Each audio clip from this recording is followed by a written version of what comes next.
I gotta say, Donald Trump has proven himself surprisingly limber for a man with those cankles. First, you know how Donald Trump has always sued everyone and everything at all times everywhere? I am the single greatest president. I'm the greatest president in the history of our country. And I said, does that include Lincoln and Washington? He said, yes. Trump wants the DOJ to pay him $230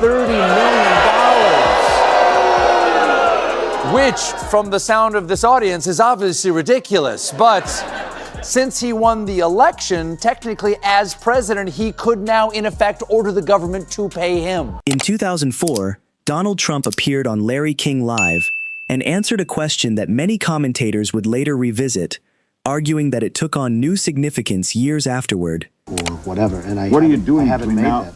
I mean, all that's happening now is people are coming out with polls. It was sort of interesting. The one sort of negative poll I had was on Newsweek, and they put me on the cover. So I said, how could you write a poll? How could you do a poll like this? And I'm on the cover of Newsweek. And, you know, it was just one of those things. But the polls have been unbelievable. So I am going to form a presidential exploratory committee. I might as well announce it on your show. Everyone else does. But what does it mean to betray your country? The question was, what does it mean to betray your country? Trump responded with a definition centered on placing personal interests above the Constitution, using public authority for private benefit, refusing to accept unfavorable outcomes, and behaving as though the rules do not apply equally. The interview was recorded and archived, and according to Stephen Colbert's later commentary, it resurfaced roughly 2 decades later when he compared those remarks with Trump's actions and public conduct since 2020. Last week, this was just last week, right? Referring to the initial lawsuits that he filed back before he was president, he said this. I have a lawsuit that was doing very well. And when I became president, I said, I'm sort of suing myself. I don't know. How do you settle the lawsuit? I'll say, give me X dollars, right?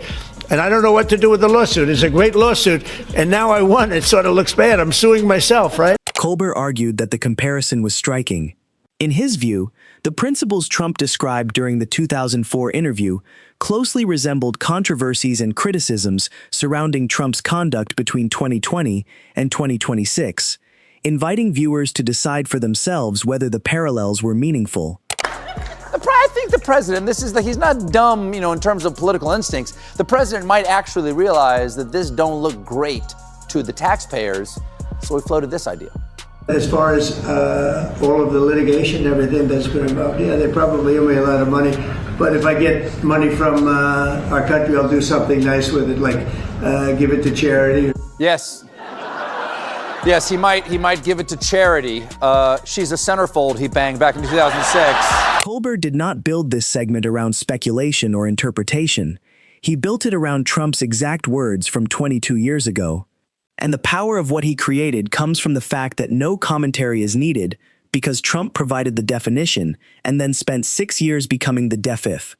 2004 interview shows Trump in a different era, younger pre-president, talking about American values in a way that sounds almost unrecognizable compared to the man he became. And when Colbert plays that audio, the first thing the audience hears is Trump's voice saying, "Putting yourself above the Constitution," as if he is describing someone else, as if he cannot imagine a scenario where when a man's word was supposed to mean something. When defining a principle publicly meant you were expected to live by it, then you already understood what Colbert understood the second he found this footage, which is that Trump's 2004 definition was not a warning about other people, it was a blueprint for his own future behavior. Colbert played the 2004 audio where Trump says, refusing to accept when the system tells you no, and immediately cut to footage of Trump in 2020, refusing to accept election results certified by every state, refusing to accept over 60 court rulings that found no evidence of fraud, and standing on stage saying the system was rigged because it told him no. Then Colbert played the part where Trump says using power for personal gain, and cutting to Trump as president directing foreign dignitaries to stay at his hotels, hosting government events at his properties, and using Air Force One to fly to his golf courses over 300 times. Then Colbert acted like the rules don't apply to you, and showed Trump claiming presidential immunity from prosecution, saying he could declassify documents by thinking about it, and telling crowds that Article 2 of the Constitution gives him the right to do whatever he wants. Quick, if you haven't subscribed, hit the button. 2 seconds already subscribed. You are the reason this exists. Back to the man who graded himself 22 years in advance. The devastating thing about this segment is not that Colbert found dirt on Trump or uncovered some hidden scandal. It is that he found Trump's own definition of what betraying America looks like, and then showed that Trump followed that definition step by step, as if he were reading from a script he wrote in 2004. Colbert did not have to argue that Trump betrayed constitutional principles.